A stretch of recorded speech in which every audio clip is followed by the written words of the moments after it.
Hi guys, ഞാൻ കുറേ ആയിട്ടോ ഗെറ്റ് റെഡി വിത്ത് മീ എടുത്തിട്ട്. അപ്പോൾ ഇന്ന് നമുക്കൊരു ഗെറ്റ് റെഡി വിത്ത് മീ എടുക്കാവേ. ആദ്യം ഈ സൺസ്ക്രീം ആട്ടോ യൂസ് ചെയ്യുന്നത്. ഡെർമാക്കോയുടെ സൺസ്ക്രീം ആട്ടോ ഇത് ഞാനിപ്പോൾ കുറച്ചായിട്ട് യൂസ് ചെയ്യുന്നുണ്ട്. അത് നന്നായിട്ട് ഫേസിലെ കാര്യങ്ങൾ നന്നായിട്ട് നല്ല രീതിക്ക് അപ്ലൈ ചെയ്യണം. കാരണം പുറത്ത് നല്ല പൊരി വെയിലാണ്.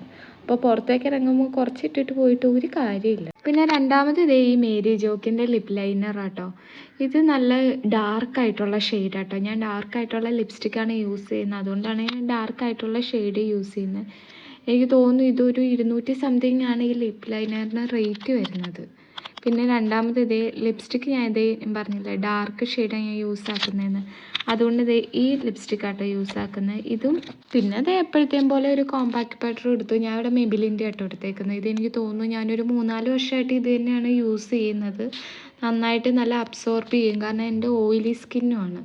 അപ്പോൾ നല്ല അബ്സോർപ്ഷനും കാര്യങ്ങളെല്ലാം ഉണ്ട്.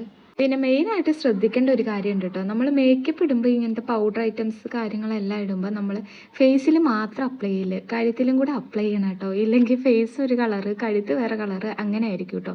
ഞാനിപ്പോൾ എന്തിട്ടാലും ഫേസിൽ അപ്ലൈ ചെയ്യും. അപ്പോൾ പിന്നെ ഞാൻ ഓർത്തു കേട്ടോ കണ്ണൂടെ ഒന്ന് എഴുതാമെന്ന്. ഞാൻ ഇടയ്ക്ക് മാത്രമേ കേട്ടോ കണ്ണ് എഴുതാറുള്ളൂ. കണ്ടിന്യൂസ് ആയിട്ട് എഴുതുന്ന ഒരാളൊന്നും അല്ല കേട്ടോ. എനിക്ക് ഈ ക്യാമറ നോക്കി എഴുതാൻ എന്തോ ഒരു തപ്പൽ വരുന്നു. അതുകൊണ്ടാട്ടോ ഞാൻ കണ്ണാടി നോക്കി എഴുതുന്നത്. ചിലർ പറയുന്നത് കേട്ടിട്ടില്ലേ, ക്യാമറയെ നോക്കി കണ്ണെഴുതിയാൽ ശരിയാവില്ലെന്ന്. അതുപോലെ ആട്ടോ എനിക്കും. പിന്നെ പെട്ടെന്ന് മുടിയൊക്കെ ഒന്ന് അഴിച്ച് ചീവി നന്നായിട്ട് ഞാൻ മുടി അഴിച്ചിടാന്നാട്ടോ വെച്ചത്.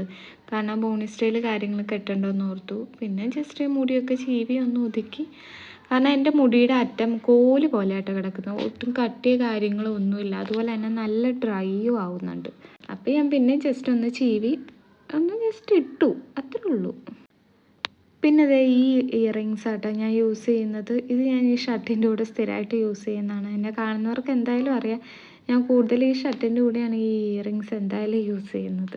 പിന്നെ കമ്മലിട്ടുകൊണ്ടിരുന്നപ്പോഴാണ് ആലോചിച്ച് മൂക്കുത്തി ഇട്ടിട്ടില്ലെന്ന്. പിന്നെ പെട്ടെന്നൊരു മൂക്കുത്തി എടുത്തു കേട്ടോ. ഞാൻ റിങ്ങിൻ്റെ മൂക്കുത്തി ഇടാമെന്ന് ഓർത്തിട്ടാണ് കേട്ടോ. റിങ്ങിൻ്റെ മൂക്കുത്തി കയറുമില്ല എന്നൊന്നും അറിയില്ല. പക്ഷേ ഇട്ട് നോക്കിയപ്പോൾ നല്ല രീതിക്ക് വേദന എടുക്കുന്നുണ്ടായിരുന്നു.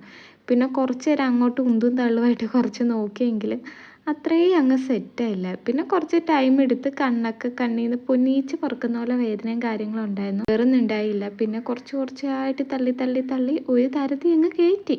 ഈ കയറ്റി കഴിഞ്ഞ് ഞാൻ കിടന്ന് പുകയുന്നതാണ് ഈ കിടന്ന് കാണുന്നത്. കാരണം നല്ല വേദന ഉണ്ടായിരുന്നു കേട്ടോ. റിങ്ങിൻ്റെയും കൂടി ആകുമ്പോൾ നല്ലപോലെ ഒട്ടിപ്പിടിച്ചിങ്ങനെ ഇരിക്കുമല്ലോ. സത്യം പറഞ്ഞാൽ ഇതിടേണ്ട ഒരു ആവശ്യവും ഇല്ലായിരുന്നു. പിന്നെ എനിക്കിടണം എന്നുള്ള അത്ര ഇതായതുകൊണ്ട് മാത്രം ഞാൻ തള്ളി കയറ്റിയതാണ്. പക്ഷെ നല്ല രീതിക്ക് വേദന എടുക്കുന്നുണ്ടായിരുന്നു കേട്ടോ. അപ്പോൾ ഇതാട്ടോ ഇന്നത്തെ ലുക്ക് വരുന്നത്. അപ്പോൾ ജസ്റ്റ് പുറത്തൊക്കെ പോയിട്ട് വരാം. അപ്പോൾ വീഡിയോ ഇഷ്ടമായി എന്തായാലും ലൈക്ക് ചെയ്യുക, സപ്പോർട്ട് ചെയ്യുക. അപ്പോൾ ഓക്കെ, ബൈ ബൈ.